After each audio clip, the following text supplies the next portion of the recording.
While watches are of course at the heart of watch enthusiasm, there are a number of other great tools, storage options, and accessories that I think every person that's a part of this hobby should get into, enjoy, and also just have a part of their watchmaking type of wardrobe and collection. So today what we're gonna be looking at is a list of accessories and things that you should own as a watch collector that I think pretty much every single watch collector should own, or at least strive to own at some point if they do take the hobby seriously.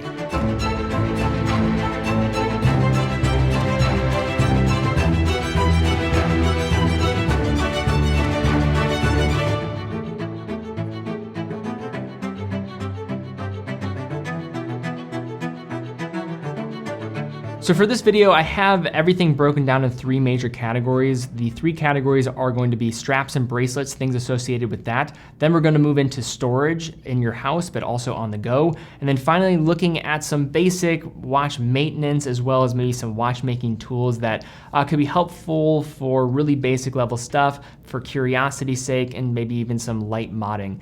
So that's what we're going to be looking at here. Now, before we jump in, I do have a category where I'm going to be talking about watch boxes, watch rolls, and things of that sort. So we actually have a comprehensive list on both of those. We have two actual articles down below. These articles were produced in kind of unison with the entire team here and what we like, brands that I'm familiar with and I enjoy. But also what we did was we tapped the community on Instagram and asked people like, hey, what have you used in the past for both of these ideas, and got some actual consumer feedback and what people would recommend for other collectors out there. Put that back into two lists and we're able to put this all into a final product. So if you're definitely in the market for watch winders, watch boxes, or looking at watch rolls, I'll have a link to those down below. So to begin here, we have straps and bracelets for the category. So I think without a doubt, one of the easiest ways to get excited about your watch again is to be able to change out the strap and bracelet, just get it sized up perfectly. But in order to do this, you need to have some very basic tools to make this all happen. So just starting with the list here of things that I think are pretty obvious. Now, the first one has to be a spring bar tool. I've talked about this on the channel. You can get these between $5 to $10 with starting prices really cheaply on places like Amazon, but I would recommend going for a better one. But even for a better one, you're not talking about that much more. You're talking about maybe $15 to $25 on average. I would definitely recommend at least going for Bergen. They're a well-known Swiss maker of different tools, and they have some great spring bar tools that I've used over and over again. There's also some different additional ends that you can get. You can get straight ends, fork ends, depending on your needs. Straight ends are going to be great for drilled lugs and changing out straps that way. And the fork ends, of course, for swapping out a strap when trying to get a hold of that spring on the case back. So an absolute must-have for every enthusiast out there. I definitely recommend Bergen as being a great place to go for those tools as well. For the next needed tool, you need a pin block, a bracelet pin block. So this is used to hold a bracelet in place vertically in order to remove pins. So this can also be used to hold the bracelet while you're unscrewing and screwing in links. But these are cheap. They're great to have. They add some extra stability and steady hand to doing this process. So not going to cost you much, but definitely worth having around when you do need to change out a bracelet or size something up appropriately. Now next we have spring bar pliers. And this is a tool I never knew I needed until I tried one. Now this allows you to simultaneously hold a bracelet and smoothly pushes out a pin simply by squeezing like you would with a set of pliers. Also, there's a back for pushing pins back in. It's a phenomenal tool. So if you have pin adjusted bracelets and you have a lot of those in your collection, you have to get one of these. These are amazing and makes this so much easier than the normal just kind of tedious process of having to size these up. Next, we have spring bar tweezers. So these are basically a spring bar tool but on steroids, and a little bit more, I would say, substantial and really useful when you're dealing with certain types of watches that have openings on both sides to grab the springs. So you can grab both ends. A little bit more premium in the process. This is if you want to have more control over taking out that spring and you're really worried about scratching up the case back, or the back of the lug, I should say.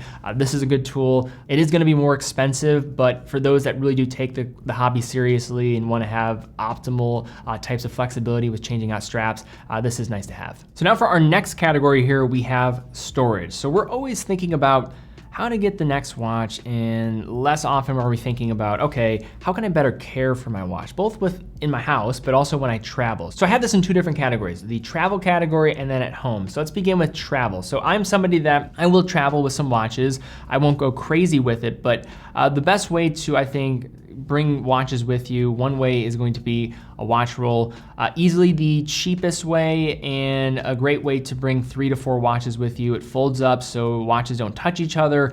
They can be leather, canvas, etc. But my favorite way to bring watches with me, and it's really easy, doesn't leave a big footprint in my bag or anything of that sort. Now when I'm going on a shorter trip, say I want to bring an extra watch, or maybe I'm going on a shoot and I want to bring something, I'll probably just bring a pouch. This is a nice way to bring only one additional watch with you without having to worry about it being damaged. I would say this is also probably one of the best ways to ensure that the watch is not going to get scratched and you have to worry about it as much. One thing to kind of keep in mind is a lot of these pouches will also come in with a little kind of insert that you can put between the watch bracelet so it doesn't scratch the case back. That's another thing to maybe consider, but just something that I think is useful to have if you only want to bring one watch with you. Maybe if you don't want to have to bring your entire collection with you, kind of leave you very open to potential liability. Really nice thing to have. So what about those days when you're not on the road, but more just at home and you just want a way to store your watches and admire them? First one is going to just be a standard display box. This is a great way to organize, display, and keep watches safe. There's tons of options here, as you might imagine. These can be relatively inexpensive, under $100, and also get pretty crazy. Many of the options that we have here that we also are an authorized dealer for is Wolf products. Really like those. They think they look great. They are well made. I think they're also not crazy out of touch with their pricing. So I think those are really good, safe options when you're talking about a watch box. Then we move over to winders. Now there is some debate about whether or not you should use a winder. If you don't want to use a winder, I've talked about that in the past. But for those that don't like setting their watches, I think they're nice to have, especially if you have like complicated watches like perpetual calendars, or you just have many watches and you have some that are in your rotation, but maybe power reserves aren't that great. Just a nice way to keep your watches running. Now there's attainable ones, there's more expensive ones, but really all winders are, because they're going to be like motor powered, going to be more expensive. Here we have a bunch of different options here from Wolf that I would recommend. You can get single winders and then also get ones for more watches. For those that do have a big collection, might be worth it. So now for our next category, we have the idea around maintenance. Now I'm not talking about somebody that's doing heavy modding or is a watchmaker themselves. This is more just for individuals that want to take on maybe small projects with making sure their watches are in nice condition and just having things in their own hands as much as possible for maybe having to go to a shop to get something fixed. Now first category here, looking at polish. Now polish can be a variety of different things, but I'm looking more for crystals to start with. So how can you maintain crystals, specifically acrylic crystals, crystals that are prone to scratch? And for here we have polywash. Now polywash is going to be a paste that you can apply to a crystal. It's going to help with those micro abrasions and scuffs on those acrylic crystals to be able to be polished off. I find that it's actually pretty effective. One thing to just keep in mind is you want to really focus on acrylic crystals. Make sure there's no surface level treatment or coating on that crystal before you start buffing it in, because that could create even a worse end result. But really useful when you're dealing with those vintage watches and watches that are having acrylic crystal and are prone to scratching. Another form of polishing is going to be with cases. So for this, I'd recommend a Cape Cod cloth. Now, it's not perfect, and I wouldn't go crazy with grabbing your Rolex and starting to polish up the case, but this is really good for maybe small little marks on bracelets, maybe the side of a case. You do have to be careful with any change of direction and sharp bevels, but this can do the job. Just don't overdo it. It will certainly help when you're dealing with some basic scratches on your case, and I found has been effective for any of those more affordable watches in a collection that maybe you're just one of those people that doesn't like scratches. I'm not as much that type of guy, but if you are, it might be a good thing to have. And maybe the best part, they're incredibly cheap. Next, we have case back tools. Now, if you're looking to start messing around with the movement, maybe you're doing some battery changes on a quartz watch, or maybe you're starting to mess around with doing your own regulations at home, you're gonna wanna have the ability to remove case backs. Now, there are a number of cheap and easy ways to do this.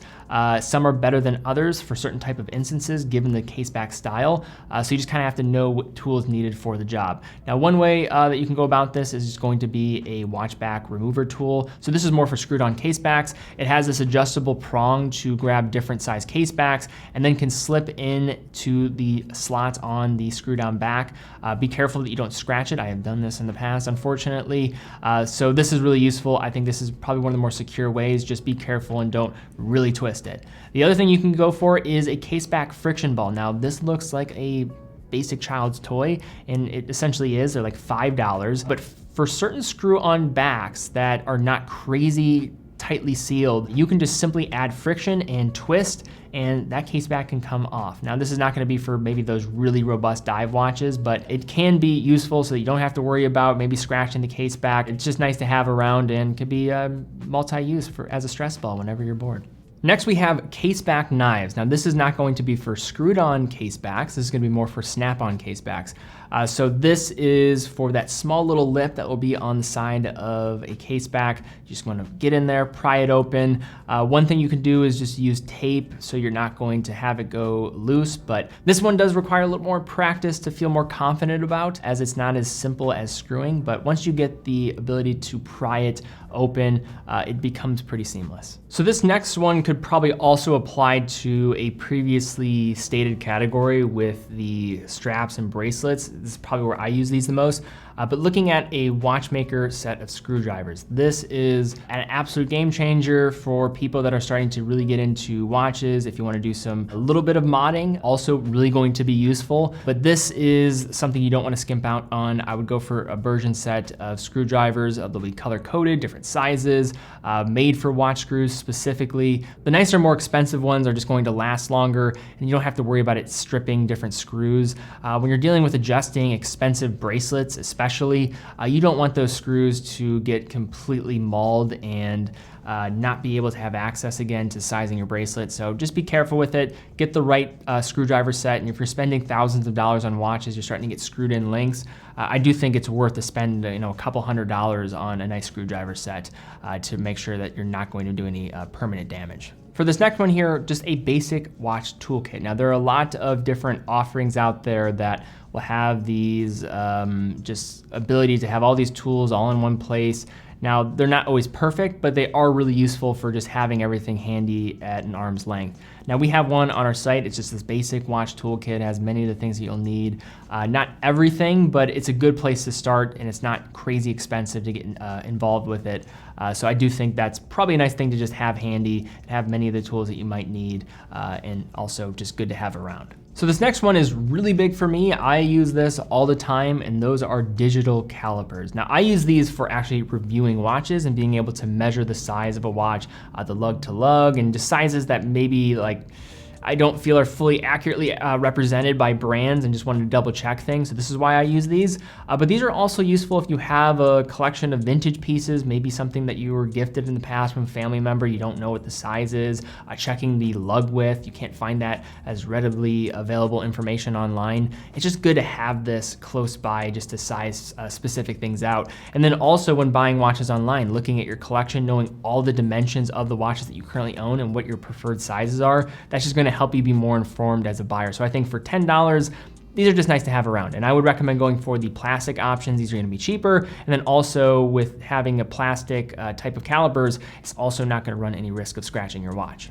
So now next up we have time graphers. Now time graphers are great if you are just somebody that's very curious as a watch collector, or if you're somebody that wants to start doing some regulating. Now this is gonna give you a few things. One, it's going to give your beat frequency. It's also going to give your accuracy rating, which is pretty much the most important thing, as well as your amplitude. Those two things, being able to measure as a watch collector is always helpful to see if everything's on the up and up with your watch. In terms of which ones to go for, you can go crazy with this and get those ones with like the printout reading of how accurate your watch is going to be. But I find that even those $200 ones that you can get on Amazon and other places online, they really just do the job. And if you're just a casual collector or just doing some really lightweight watchmaking and even regulation, this is gonna do the job for you. Until you start getting into some more extreme type of projects, I would just recommend going for that. And it's just useful and curious just to see for myself, how a watch is running. And whenever I do a review now, I always test things out, know your lift angle, learn about amplitude, learn how to read one of these things. But I do think they're really helpful and fun as a collector. Next, we have loops. Now, these are great. They're small and they help with seeing details on a watch. I actually, when going to shop for a watch, I would always look at a watch, especially when you're dealing with a luxury purchase, just looking at it underneath the loop just to make sure everything's there. There's no crazy imperfections.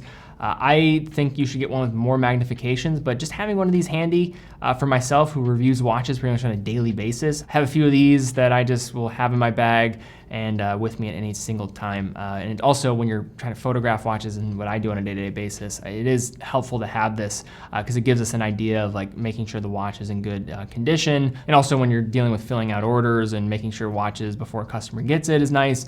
This is always helpful just to make sure that when you're sending something out, you're able to get into the detail even beyond what the naked eye can see. And then next we have a demagnetizer or a degausser.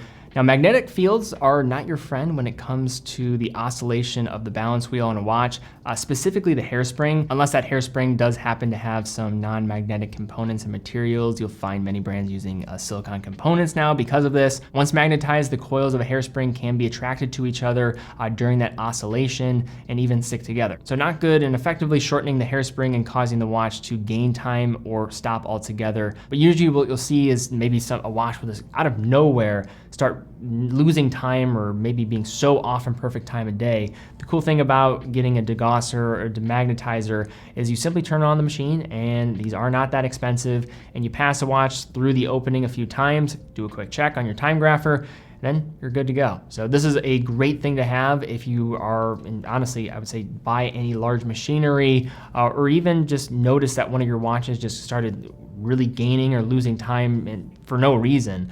This could be a big reason that could be the case, and to have something like this handy is very useful. But all right, guys, that is my list looking at some key accessories I think every watch enthusiast and collector should own at some point if you do take the hobby seriously. If you enjoyed this video and you found it helpful, please give it a thumbs up and subscribe and hit the bell icon. That really does help out the channel. Definitely check out TeddyBaldassarre.com, full authorized dealer of 30 brands, quick and fast fulfillment, dedicated customer support, and a full factory warranty for all the products that we offer. We also have some different things on our site that I think pertain to this video. One will be a watch toolkit, which I think is good to go for, but also many different Wolf products if you want watch winders, you want watch pouches or rolls, or also looking into watch boxes. But definitely would recommend their products, and we have a wide variety on our site. But guys, thank you again so much for watching. Be well, and I will see you all very soon.